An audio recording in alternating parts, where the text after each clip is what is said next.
Hello, bachcho. Let's read this question. So this question says, figure shows a meter bridge wire AC has a uniform cross section. The length of the wire AC is 100 centimeter. X is a standard resistance of 4 ohms. Y is a coil.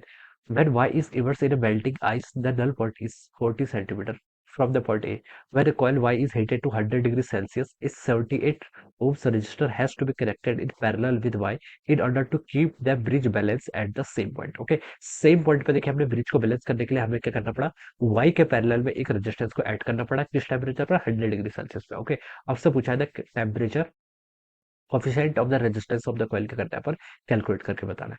तो चलिए बच्चों, अब हम इस question को start करते हैं। तो देखिए बच्चों, इस क्वेश्चन का की कॉन्सेप्ट आप क्या लिख सकते हैं, की concept of this question is, देखिए इस क्वेश्चन का की कॉन्सेप्ट आप बीटर ब्रिज लिख सकते हैं। क्या लिख सकते हैं आपका, बीटर ब्रिज, या फिर बैलेंस बीटर ब्रिज लिख सकते हैं। क्या लिख सकते हैं, बीटर ब्रिज और balance metre bridge, this will be the key concept of this question. Okay, अब देखिए बच्चों, यहाँ पर देखिए आपसे बोला क्या है, मीटर ब्रिज देखिए आपका एक ये क्या है, दिस इज एन अरेंजमेंट, ये क्या है आपका अरेंजमेंट होता है which work on the principle of Wheatstone bridge. ये किस प्रिंसिपल पर वर्क करता है आपका, व्हीट स्टोन ब्रिज के प्रिंसिपल पर वर्क करता है। और it is use to find out the unknown resistance. ये किसके लिए होता है आपका, अननोन रेजिस्टेंस को फाइंड आउट करने के लिए आप क्या करते हैं आपका यूज करते हैं। Okay, so this work on the principle of our wheat stone bridge, क्या लिख सकते हैं, this work on the principle of Wheatstone bridge. Okay, तो चलिए अब हम इस क्वेश्चन को देखिए यहाँ से क्या करते हैं, स्टार्ट करते हैं। तो इनिशियली उसने क्या बोल रखा है, देखिए लेंथ ऑफ द वायर कितनी आपकी 100 सेंटीमीटर के इक्वल है। एक्स आपका स्टैंडर्ड रेजिस्टेंस है जो आपका 4 ओम्स के इक्वल है। And Y is the coil, while क्या है आपकी कॉइल है।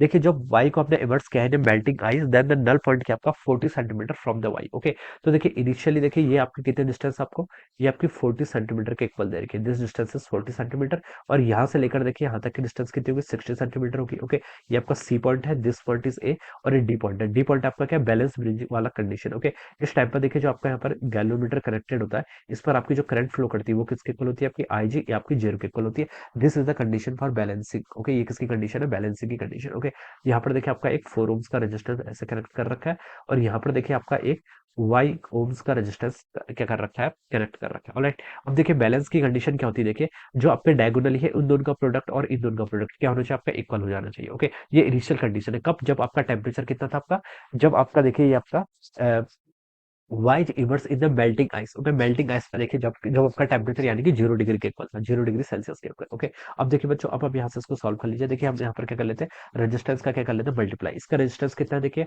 4। व्हीट स्टोन ब्रिज की कंडीशन को सेटिस्फाई करें। व्हीट स्टोन ब्रिज देखिए बैलेंस कब होती है, जब 4 इंटू ए जो आपके डायगोनली होते हैं इसका प्रोडक्ट इंटू इसका प्रोडक्ट क्या हो जाता है, आपका इक्वल हो जाता है। 4 इंटू देखिए ये कितना हो जाएगा आपका, यहाँ से इसका रेजिस्टेंस मान लीजिए रो के इक्वल है। लेंथ लेंथ देखिए कितनी है आपके, 60 सेंटीमीटर के इक्वल है, डिवाइडेड बाई एरिया। ओके, ये हमने यहाँ पर से लिख लिया।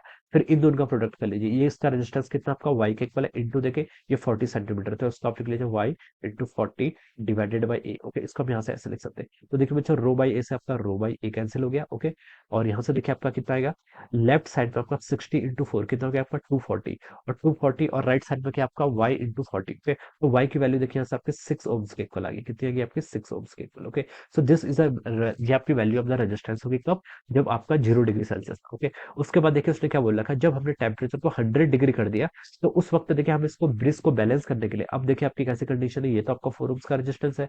यहाँ पर देखिए हमने क्या किया, वाई के पैरेलल में देखिए हमने एक रेजिस्टेंस क्या कर रखा है, और ऐड कर रखा है कितना, 78 ओम्स का। ओके, ये आपका देखिए इस तरह यहाँ पर की आपकी ऐसी सिचुएशन होगी। ओके, और देखिए इसने बोल रखा है H to be connected in parallel with Y in order to keep the bridge balance at the same point. और ये पॉइंट देखिए आपका, सॉरी ये पॉइंट आपका देखिए बैलेंसिंग पॉइंट जो था अभी भी आपका कितने पर है, 40 सेंटीमीटर पर ही है। ओके, ये आपकी डिस्टेंस कितनी है, 40 सेंटीमीटर के इक्वल रहेगी। ओके, ये आपका पॉइंट डी है। ओके, और यहाँ से लेकर यहाँ तक की जो डिस्टेंस है, ये डिस्टेंस अभी भी कितनी रहेगी, 60 सेंटीमीटर के इक्वल रहेगी। ओके, ये आपको क्वेश्चन बोला है, ये आपका 4 ओम्स है, ये आपका 4 ही रहेगा। ऑलराइट, अब देखिए बच्चों, अब हम क्या लिख सकते हैं यहाँ से, मान लीजिए इस दोनों का जो आपका इक्विवेलेंट रेजिस्टेंस है, मैंने उसको यहाँ पर क्या वाई प्राइम मान लिया। ओके, अब देखिए अगेन बैलेंसिंग ब्रिज की कंडीशन, इन दोनों को मल्टीप्लाई कर लीजिए, क्रॉस को मल्टीप्लाई करते हैं बेसिकली। ओके, तो 4 इंटू 60 देखिए ये कितना हो जाएगा आपका, 4 इंटू इसका रेजिस्टेंस कितना होगा आपका, rho into 60 divided by A equal. Alright, और राइट साइड में देखिए क्या हो जाएगा, इसका रेजिस्टेंस आपका वाई प्राइम हो गया, इंटू देखिए यहाँ पर हो जाएगा आपका rho into 40 divided by A. Okay, तो देखिए ए से आपका ए कैंसिल, रो से आपका रो कैंसिल। ऑलराइट, तो यहाँ से भी देखिए आपकी वाई वाई प्राइम की वैल्यू कितनी आ रही है आपकी, 6 ओम्स के इक्वल आ रही है वाई प्राइम की वैल्यू। या कितनी आ रही है आपको 6 ओम्स के इक्वल आ रही है। ओके, तो देखिए यहाँ पर आपकी y की वैल्यू 6 ओम के इक्वल आई थी, यहाँ पर आपकी y प्राइम की वैल्यू 6 ओम्स। y प्राइम देखिए क्या, y के पैरेलल में हमने एक 78 ओम्स का रेजिस्टेंस क्या कर लिया और ऐड कर लिया। ओके, तो देखिए y प्राइम को आप क्या लिख सकते हैं, y प्राइम देखिए आपके किसके इक्वल होगा, इन दोनों का रिजल्टेंट y और 78 these are connected in parallel, तो हम इसको सिंपली मल्टीप्लाई कर लेते हैं और divide by multiply divide addition 78 plus y। Okay, ये आप लिख सकते हैं, this will be our y dash, ये किसकी वैल्यू भी आपकी y डैश की। ओके, और ये y डैश किसके इक्वल है, आपका 6 के इक्वल है, तो आप इसको लिख लीजिए, देखिए 78y। ओके, या 78y डिवाइडेड बाय कितना हो गया से आपका 78 प्लस आपका y के इक्वल हो गया। This term is equal to 6 ohms, ये किस टर्म किसके इक्वल आपकी 6 ओम्स के इक्वल है। ऑलराइट, तो यहाँ से देखिए आप क्या आ जाएगा आपका, यस ये आपका देखिए यहाँ यहाँ से इतना हो जाएगा। ओके, अब देखिए आप क्या लिख सकते हैं यहाँ से आपको, यहाँ पर से देखिए अब आप इसको क्या करें?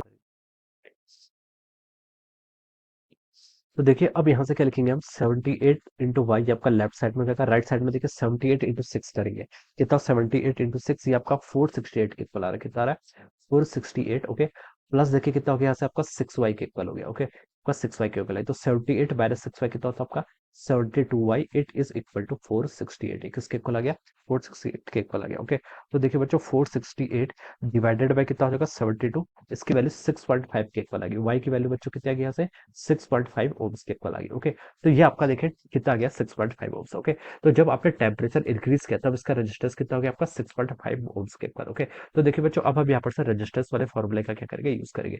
ये किसके इक्वल होता है, देखिए आर इज इक्वल टू किसके इक्वल होता है आपका R naught times 1 plus alpha delta T के इक्वल होता है। ओके, आर देखिए आपका टेम्परेचर कितना हो गया आपका 6.5 के इक्वल हो गया, इनिशियल कितना था देखिए 6 ओम्स के इक्वल था, टाइम्स 1 प्लस अल्फा आपको फाइंड आउट करना है, डेल्टा टी की वैल्यू देखिए कितनी है, चेंज इन टेम्परेचर कितना आपका 100 के इक्वल हुआ है। ओके, तो ये आप यहाँ पर से ऐसे लिख सकते हैं। तो देखिए 6.5 और यहाँ से 6 इंटू 1 करेंगे तो कितना हो जाएगा 6 हो जाएगा, तो ये देखिए कितना होगा 6.5 माइनस 6 करेंगे तो आपका 0.5 यहाँ पर बच जाएगा, और यहाँ पर हो जाएगा आपका 600 टाइम्स अल्फा के इक्वल हो जाएगा। ऑलराइट, 6 इंटू कितना हो गया अल्फा, 6 अल्फा इंटू 100, 600 अल्फा, तो यहाँ से आपकी अल्फा की वैल्यू बच्चों कितनी आएगी 0.5 डिवाइडेड बाई आपका 600 के इक्वल आ जाएगी। ओके, तो देखिए बच्चों इसको अगर हम सॉल्व कर ले तो 0.5 डिवाइडेड बाई 600, इसकी वैल्यू देखिए आपकी कितनी आ गई, इसकी वैल्यू देखिए आपकी अल्फा की वैल्यू यहाँ से आ रही है 0.00083 इसके इक्वल आ रही है। ओके, और ये आपका अल्फा है तो उसकी यूनिट क्या होगी आपकी केल्विन इनवर्स। इसको आप देखिए कैसे लिख सकते हैं, it can be written as 8.3 into देखिए 1234 okay into 10 to the power -4